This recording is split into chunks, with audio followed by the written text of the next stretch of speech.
Hey guys, as you know, it's Ken Scott, and I want to do a part two to this video titled US Travel Risk Explained What Canadians Are Not Being Told. So yeah, like I said, this is part two. I want to mostly talk about being arrested. You guys get arrested at that US border. You got to remember, they got to have a reason to actually arrest you or even detain you. They got to have a reason.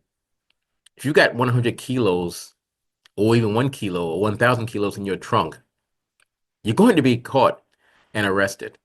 I should say, if you are caught, you're going to be arrested and you will be prosecuted. You will. If they discover the fact that you broke U.S. immigration law by, using a fake passport in the past or lied on a visa application, they find out, yeah, they're going to arrest you and they're going to deem you inadmissible and send you back to Canada. That's any foreign national that they catch. If they catch you breaking the law or have broken the law, yes, you're going to get arrested. Now, they may only just give you a 5-year ban or a lifetime ban and send you back, the punishment, depending upon the situation. Obviously, if you've got 100 keys in your trunk, that's going to be handled differently. If you did use a fake passport, it's going to be different. I mean, it's common sense. But you guys, you Canadians, and I'm Canadian and US. I'm also Canadian citizen. I'm Canadian citizen and US citizen. You guys need to stop being so worried at that border about being arrested or detained. They're not going to arrest the 80-year-old woman who's never done anything wrong, never been charged, did absolutely nothing wrong. And she's got her home in White Rock. She's got her pension. They're not going to arrest her. If she's got 10, 20 keys in the trunk, yeah, she'll be arrested. If she doesn't, she's just going on a little vacation with her grandkids to Disneyland, let's just say, she's not going to be arrested.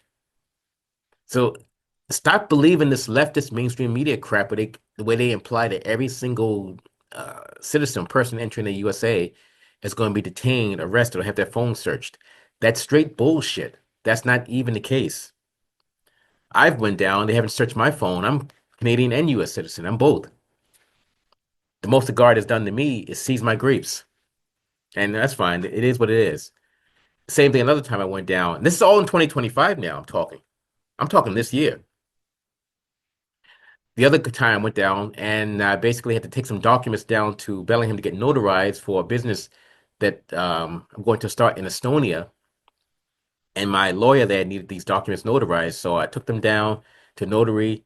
And I need to write him a Google review today, actually, now that I think about it. But the point is, I took them down and he did his thing. And a few weeks later, documents were returned to me. And now they're on their way, as of yesterday, they're on their way to Estonia to my lawyer there. The worst the guard did on that case when I went down, the worst he did, he kept me at the booth for about 8 minutes talking about the business because it's like for private parties, nightclub type things. It's like a little side business. He wanted to know where, and I know why he wanted to know where. He wanted to know where because he wanted to come to the parties himself. He wanted to know about the DJs, what kind of alcohol we're going to serve, and all that stuff. And that had nothing to do, guys, with anything involving U.S. border crossing. He wanted to know for himself, and I'm fine with that. We had a joke about it, and that was at the Peace Arch border. You know, no big thing to me. I mean, oh, the thing froze on me for a second there. You guys really got to stop being so worried about being detained at that border. If you've done nothing wrong in the past or present, you're fine. You're going to be fine. Don't be scared. It's no issue. Ken Scott, Senior, U.S. Immigration Law Intelligence Analyst for www.usentrywaiverservices.com. And that's 888-908-3841 or 604-562-8140.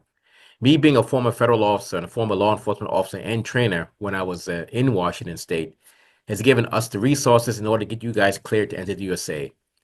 And I'm going to go out on a limb and say pretty much no one else in this country has this knowledge. And no one else has a DHS criteria and the formula that DHS uses to decide whether to approve or deny a waiver. All the factors. We have all that stuff. And that's why, as of right now, as of today, which is December, I think today is December 19th, 2025, we are still at a 99% success rate so far. And I'm out. Have a great day.